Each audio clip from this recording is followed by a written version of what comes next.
Today we are going to be taking a look at that classic pub snack, crisps, or potato chips for any overseas viewers. Call them what you will, their history is very much intertwined with pubs, and today any pub worth its salt, see what I did there, will have a few bags of these behind the bar. In 1817, what is generally regarded as the first recipe for crisps was published in the Cook's Oracle by William Kitchener.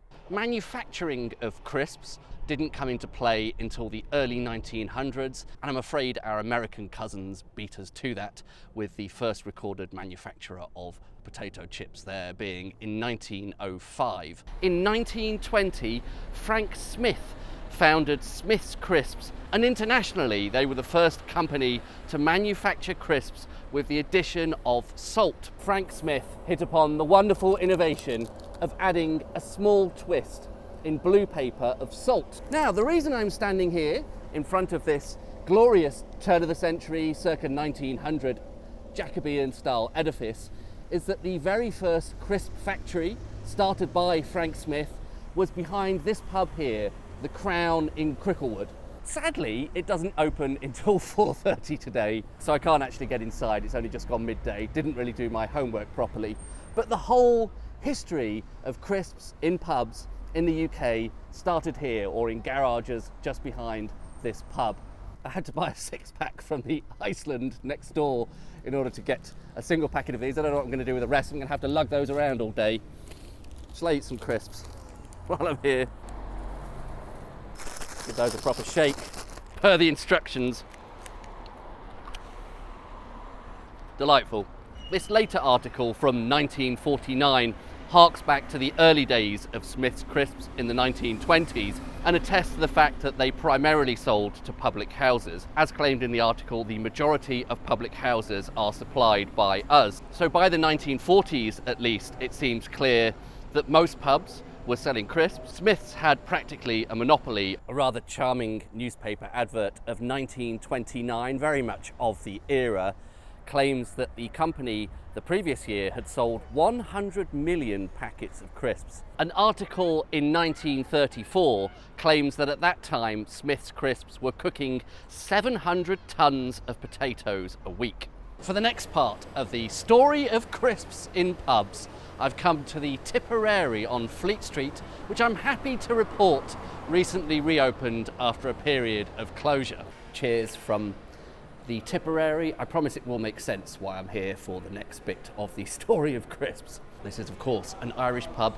It's on CAMRA's list of historic pub interiors, so I think it would be fair to say that until around about the mid-1940s, Smith's had a monopoly on both the manufacture and the supply to pubs of crisps. But from the latter half of the 1940s onwards, some new players entered the crispy arena. First, we have Walkers, who entered the fray in 1948. They were based in Leicester. Golden Wonder were founded in 1947, and in the 1960s and 1970s they became the UK's most popular crisp brand. They seem to have fallen a little bit by the wayside since then. Seabrooks, also established in 1945, and I've always thought they were a particularly fine example of the breed. The 1950s was a decade of crisp flavour innovation, starting, and this is why I'm in the Tipperary, with Tayto, the Irish crisp brand. In 1954, they were the first brand internationally, I believe, to have a flavour other than simply salt. Cheese and onion. Several others followed hot on their heels in 1954. Walkers later that year also introduced a cheese and onion flavour crisp. There seems to be a convention in the crisp industry of the colour of the packets and the flavour of the crisps therein. Most companies sell cheese and onion in a green packet and salt and vinegar in a blue packet. Walkers have always bucked that trend and gone the other way round. Tayto, it seems, they've gone with a yellow packet for cheese and onion, which I suppose makes sense because I'm assuming this is something like cheddar, the cheese in here, and that of course is yellow. Many different conventions for how to eat a packet of crisps. What I've always slightly preferred is this sort of pub style. Rip the whole bag open, lay it out flat, and you have a more easily accessible pile of crisps there, a little bit more sociable. I think that's a very fine pairing with a pint of Guinness. Surprisingly, the idea of ready salted crisps didn't come about until a bit later. The Museum of Crisps website attributes this to Golden Wonder in 1960, and here's an ad for Golden Wonder from 1961. However, I think they may have been pipped to the post by Lyons Suncrisps in 1959, although they weren't nationally available. I'm still carrying that 6-pack of Salt and Shake around. I've come to the Ship in the city on Hart Street. I had a tip-off on X or Twitter or whatever you call that thing from Dogbox19. Thank you very much for the hint that there was a good crisp selection in here, which might make it a good place to talk about what happened to crisps in the 1970s and 1980s. Cheers from the Ship. What an absolute cracker of a boozer here in the city. I can't believe I have never been here before. Beautiful exterior, wonderfully pubby interior. A bit noisy, it's a pub, what do you expect? But fantastic selection of snacks behind the bar.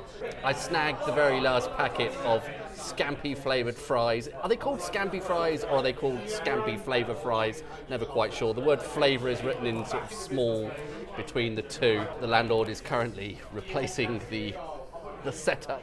I love how it says English tapas on the side. So in the 1970s and 1980s, crisps started to move beyond the conventional sliced potato format into all sorts of weird and wonderful forms, including more cereal and, as my dad would put it, more expanded polystyrene-based snack formats. A personal childhood favourite of mine, Monster Munch, were created in 1977. I think from the outset they were aimed more at kids, so you didn't tend to see those very often in pubs, perhaps now and again in a modern pub in a nostalgic way. Scampi fries were introduced by Smiths around 1984 or 1985. In their early days they were clearly marketed more at pubs. There is an advert here from roughly that era which seems to attest to that. It reads, "Scampi fries, the perfect accompaniment to drinks of all types. Look out for its stylish foil pack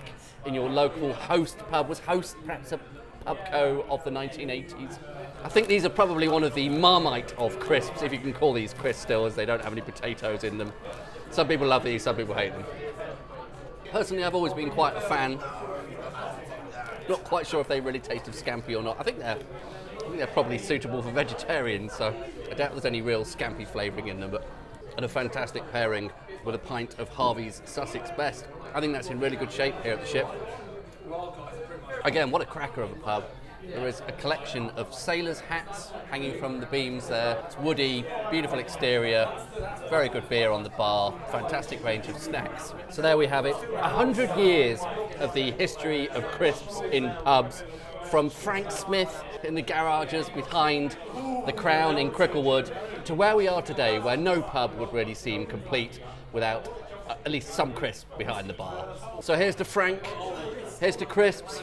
Cheers. That's it for today's video here from outside the Ship. Great little boozer that, really enjoyed that. Thanks very much for watching. I will see you on the next one. Bye bye. Still carrying those Smith's crisps.